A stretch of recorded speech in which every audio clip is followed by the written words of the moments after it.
What's up, everybody? Welcome back to the channel. My name is Wilhelm and I'm bringing you another Atlas news session. Today in this video we're going to be going over the new announcements, which are not patch notes but yet another announcement. So I'm definitely liking this little bit of teasing that the devs are throwing out, dangling in front of the community here, just to kind of keep that hype and excitement going. With all further ado, let's go ahead and jump right in. So the first thing that they are announcing is that they're going to be bringing a game mechanic system in called Farmhouses. Now, you may be asking, well, Wilhelm, what do farmhouses do? Well, I'm going to tell you, friends. So sit back, relax, and get a cup of coffee, because it's going to be a at least 10-minute and 1-second video. No, I'm just kidding. It's about 5 minutes. The farmhouse system that they're going to be introducing is going to be a prefab building, as you can see right here. With the artwork or the concept art that they put out, which does look kind of cool. I'm glad that they have like different styles going on here. And what this prefab will do is it's going to act somewhat similar to the tax bank, but instead of gathering resources when other people gather resources on your land, what it'll do is it'll actually passively gather resources within a preset number of foundation tiles around it. So if you build one of these things next to like a metal node or a crystal node or just off in the forest somewhere, it will passively gather those resources for you, which is actually pretty cool. I definitely like the idea. Obviously, we don't have any particular information as to the balancing of this, so I can actually see this thing either being incredibly underpowered in the sense that it's a nice mechanic, but it doesn't really give you enough resources that's going to support a company or even a solo player. Or I could see it on the other side of the spectrum where it's gathering so many resources that it almost makes personally going out and grinding some resources kind of redundant and pointless. So I'm definitely holding my breath to see the initial implementation of this particular mechanic, because depending on the direction that the devs go with this, it could drastically change the way that player versus everything is done on both PvP and PvE servers. So definitely excited about this particular mechanic.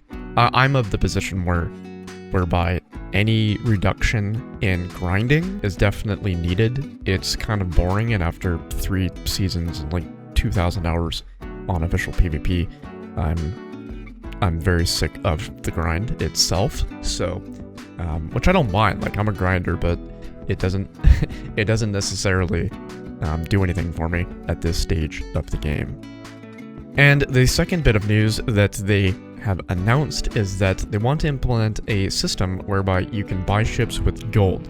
Now, there are literally no details on this apart from they want to implement the system. So what they do say is, quote, "If you have a chest full of gold and are anxious to get out to sea quickly, purchasable ships will come in handy. We'll be interested to see how this option will expand sea travel and interactions. More information to come. Stay tuned." So, not very much information in this teaser. However, depending on how they implement the ability to buy ships, this could drastically change. A lot of things, both for PvP and PvE. And I'm actually very much in support of this. So, I'm slowly kind of piecing together the vision that the new developer team has for the game. And what we can do is we can look at what they've done in the past so far. So what they have done is they've decreased a lot of the gold upkeep costs. So the gold sinks have been drastically reduced. I mean, at some point, in certain regards, it's been reduced by more than 80% for upkeep costs if you keep your NPCs on land. So and it doesn't seem like they've nerfed the ability to gather gold when it comes to maps. So effectively what they're doing is they're having a lot of gold being stockpiled or becoming very abundant, which is good. And now what they're doing is they're implementing, or at least they're saying that they're going to implement a system that's going to be a gold sink, but it's a good gold sink. So for example, I imagine the system at the very least being implemented at the ship trader on the free ports, where you can buy ramshackle sloops and rafts and I think rowboats, but who buys rowboats? I don't know. I think I bought a rowboat once on accident, but I could see more ship types being added to that. So for example, adding in the schooner, the brig, and the galleon to that trader, and instead of trading in resources, you pay lump sums of gold. Now, depending on how much gold they're going to be asking for, this could be actually pretty cool. and it's actually going to be interesting to see how they balance it. It could be anywhere on the map in regards to power balance, so if it's too cheap and you can just spam out galleons, and you know, then there's going to be just a ton of ship spam, which might be good, because then you can just kind of go out and the ships don't really mean anything, but then that will also mean that there's really no reason to personally farm it. But if they make them too expensive, and it takes longer to gather the gold to push out a ship through one of these vendors as opposed to farming it, then it's going to be a pointless system in my book. So for example, in Season 3, when I had just some decent farming teams on a free port, I could push out an entire galleon by myself in under 25 minutes.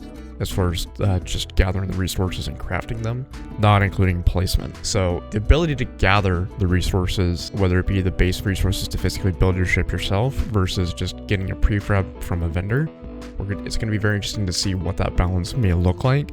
And I personally am more in, at least as of right now, I'm more in the camp of making it easier to get a prefab ship with gold than getting a regular ship built by yourself with tames and in a shipyard, etc. Because, well, I don't know. I don't really have a good reason for you. It's just mostly, I want there to be a good gold supply as well as some decent gold sinks, so that there's actually a reason for players to value gold apart from just basic maintenance upkeep on their own islands, which will effectively add more value to gold itself, and hopefully, you know, instigate further demand for gold, which will indirectly increase the economy side of the game, which I'm definitely have a bias for. And that's pretty much it for this segment of teaser news announcements from the developers. If you like this video, I would highly appreciate it if you would consider dropping a like, comment, and subscribing to the channel if you want to see more Atlas news-related content such as this, as well as possibly, and I know I've said this a couple times now, but possibly some survival from Season 3. Anyway, this has been a recap of the latest news. I hope you enjoyed it. Happy sailing, and good luck out there on the Atlas.